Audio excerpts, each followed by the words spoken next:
Je suis ici pour expliquer pourquoi nous avons parfois des réactions étranges dans certaines situations, comme sauter de joie quand nous gagnons ou avoir envie de pleurer quand nous sommes heureux.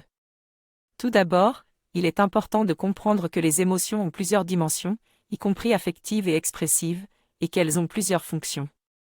L'une des principales fonctions est l'information, qui nous indique si quelque chose de négatif se produit ou non. Ensuite, j'explique 3 théories pour expliquer pourquoi les émotions dites dimorphes, c'est-à-dire lorsque l'expression d'une émotion ne correspond pas à celle attendue, se produisent dans certaines situations. Certaines de ces théories soulignent l'importance de réguler les émotions fortes, tandis que d'autres suggèrent que les émotions dites morphes peuvent se produire lorsque l'émotion que nous ressentons n'est pas adaptée au contexte social dans lequel nous nous trouvons.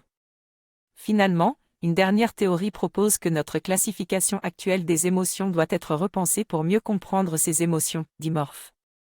Je viens de comprendre que les émotions peuvent être analysées en fonction de 2 états émotionnels, l'appétence et la consommation. L'appétence pousse à agir et la consommation à rester immobile et attendre de l'aide. Les émotions peuvent être classées selon ces états et leur expression. Par exemple, l'agressivité serait du côté de l'appétence tandis que les pleurs seraient du côté de la consommation.